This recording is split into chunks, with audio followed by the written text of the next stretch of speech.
प्रिय ख्रिस्त विश्वासियों, जय यीशु। सेक्रेड स्क्रिप्ट सोर्स में आपका स्वागत है। जब आपके पास यीशु मसीह है तो आपको खुशी है, क्योंकि खुशी इस बात में निहित है कि प्रभु कौन है। और खुशी सिर्फ एक भावना नहीं है, क्योंकि भावनाएं खत्म हो जाती हैं, वे अल्पकालिक हो सकते हैं।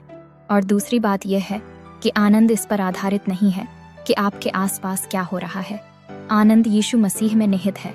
आप देखिए, आनंदपूर्ण आश्वासन, दृढ़ विश्वास और विश्वास है कि परमेश्वर सर्वशक्तिमान संप्रभु है, जिसका अर्थ है कि वह अकेले ही नियंत्रण में है। वह आपके जीवन से संबंधित हर बारीक विवरण को नियंत्रित करता है। जब हम पहाड़ की चोटी पर होते हैं तो वह नियंत्रण में होता है, और जब हम मृत्यु की छाया की घाटी से गुजर रहे होते हैं तब भी वह नियंत्रण में होता है। खुशी को एक शांत आत्मविश्वास के रूप में वर्णित किया जा सकता है, जिसे बाहरी परिस्थितियां हिला नहीं सकती। और इसलिए इस आश्वासन, इस विश्वास के साथ, यह जानते हुए कि प्रभु ड्राइविंग सीट पर हैं, हम सभी स्थितियों में खुश रह सकते हैं और हमेशा प्रभु की स्तुति कर सकते हैं। अब भजन संहिता 146 का अध्याय खुशी की एक शानदार अभिव्यक्ति प्रस्तुत करता है। प्रभु की स्तुति करो। मैं जो कुछ भी हूँ वह प्रभु की स्तुति करो। मैं जब तक जीवित हूँ तब तक प्रभु की स्तुति करूंगा। मैं अपनी मरती सांसों के साथ अपने प्रभु की स्तुति गाऊंगा। शक्तिशाली लोगों पर अपना भरोसा न रखें, वहां आपके लिए कोई मदद नहीं है। जब वे अपनी आखिरी सांस लेते हैं तो वे पृथ्वी पर ही मिट्टी में मिल जाते हैं और उनकी सारी योजनाएं उनके साथ ही खत्म हो जाती हैं। परंतु आनंदित वे हैं जिनका सहायक इस्राएल का यहोवा है और जिनकी आशा अपने परमेश्वर यहोवा पर है। उसने स्वर्ग और पृथ्वी, समुद्र और उनमें जो कुछ है सब बनाया। वह हर वादा हमेशा निभाता है। वह दीन दुखियों को न्याय और भूखों को भोजन देता है। यहोवा बंदियों को छुड़ाता है। वह अंधों की आंखें खोल देता है। यहोवा दबे हुओं को उठाता है। प्रभु भक्तों से प्रेम करता है। यहोवा हमारे बीच में विदेशियों की रक्षा करता है। वह अनाथों और विधवाओं की परवाह करता है, परंतु वह दुष्टों की योजनाओं को विफल कर देता है। यहोवा सर्वदा राज्य करेगा। हे यरूशलेम, वह पीढ़ी पीढ़ी तक तेरा प्रभु रहेगा। प्रभु की स्तुति। प्रभु में आनंदित होने के बहुत सारे कारण हैं। हमें आनंदित होना चाहिए, क्योंकि बाइबल में मेरे और आपके लिए निर्देशित वादे हैं।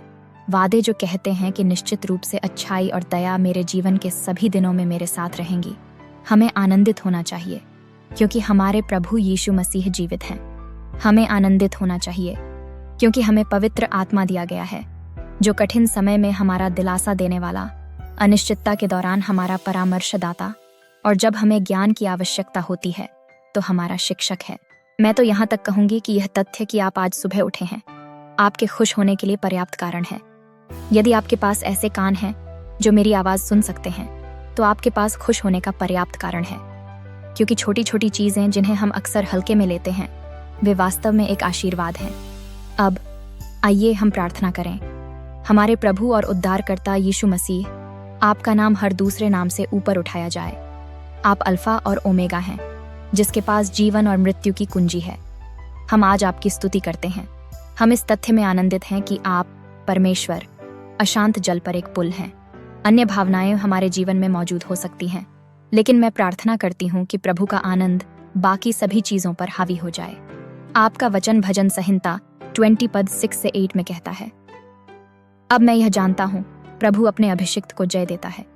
वह अपने दाहिने हाथ की विजयी शक्ति से अपने स्वर्गीय अभयारण्य से उसे उत्तर देता है। कुछ लोग रथों पर भरोसा करते हैं और कुछ घोड़ों पर, परंतु हम अपने परमेश्वर यहोवा के नाम पर भरोसा रखते हैं। वे घुटने टेक कर गिर पड़ते हैं, परंतु हम उठकर स्थिर खड़े रहते हैं। मैं आनंदित हूँ, क्योंकि मेरे उद्धारकर्ता के हाथ में सारी शक्ति है। हे प्रभु, आप मुझे बचा सकते हैं। हे प्रभु, आप ही वह हैं जो मेरी सभी विनती, मेरी सभी प्रार्थनाएं सुनते हैं। और मैं प्रार्थना करती हूँ कि आप अपनी इच्छा के अनुसार मुझे मेरे दिल की इच्छा पूरी करें। दुनिया भर में लोग कई अलग अलग चीज़ों पर भरोसा करते हैं, कुछ रथों पर और कुछ घोड़ों पर, जैसा कि आपका वचन कहता है। लेकिन मुझे आप पर भरोसा है, राजा यीशु।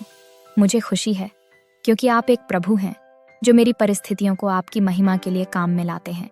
मैं व्यवस्था विवरण 20 के 1 में आपके वादे पर खुशी मनाती हूँ, जो कहता है कि जब आप अपने दुश्मनों के खिलाफ युद्ध करने जाते हैं और घोड़ों और रथों और अपने से अधिक सेना को देखते हैं, तो उनसे डरना नहीं, क्योंकि आपका ईश्वर जो आपको मिस्र से निकाल लाया है, तुम्हारे साथ होऊंगा। मैं आपकी स्तुति करती हूँ प्रभु यीशु, और मुझे सांत्वना मिलती है कि आप मेरे रक्षक हैं। भले ही परिस्थितियां मेरे खिलाफ हों, भले ही मैं संख्या में कम हूँ, मैं नहीं डरूंगी, क्योंकि मैं एक सच्चे परमेश्वर का नाम ले सकती हूँ। एक ऐसा परमेश्वर जिसने बार बार साबित किया है कि वह अपने बच्चों की रक्षा करने, सुरक्षा करने और उन्हें सुरक्षा की ओर ले जाने में सक्षम है। तूने मूसा और इस्राएलियों के लिए ऐसा किया जब वे लाल समुद्र पार कर गए। तूने यूसुफ के जीवन भर ऐसा किया। आपने डैनियल और 3 हिब्रू लड़कों की रक्षा की। इसलिए मैं प्रार्थना करती हूँ और मुझे विश्वास है कि आप मेरे लिए भी ऐसा करेंगे। आप मेरी रक्षा करेंगे और मेरी अगुवाई करेंगे। आप मेरी रक्षा करेंगे क्योंकि मैं आपके उस वचन पर कायम हूँ जो मुझसे वादा करता है कि आप मेरे लिए लड़ेंगे। सर्वशक्तिमान रक्षक और प्रदाता होने के लिए मैं आपको धन्यवाद देती हूँ और आपकी प्रशंसा करती हूँ। मैं प्रार्थना करती हूँ कि मेरी वास्तविकता आपकी अच्छाई, आपका एहसान, आपका प्यार और अनुग्रह होगी। हे प्रभु, मैं अपने दुख और कमजोरी को आप में शक्ति और खुशी के बदले बदलती हूँ। मेरे जीवन में जो खालीपन की भावना है, उसे दूर करो और इसके बजाय मुझे पूर्ण बनाओ। क्या मैं आपके वचन में मौजूद खजाने से संतुष्ट हो सकती हूँ? मैं ऐसी शांति के लिए प्रार्थना करती हूँ जो सभी समझ से परे हो, और मैं घोषणा करती हूँ कि यीशु मसीह के माध्यम से शांति मेरी है। मैं घोषणा करती हूँ कि प्रभु का आनंद मेरी ताकत है। और हे प्रभु, मैं उस महिमामय अनुग्रह के लिए आपकी स्तुति करती हूँ जो आपने हम पर बरसाया है। आप स्तुति और आराधना के योग्य हैं। पिता, पुत्र और पवित्र आत्मा के नाम पर मैं प्रार्थना करती हूँ। यह प्रार्थना सुनने के लिए धन्यवाद। आमीन। जय यीशु।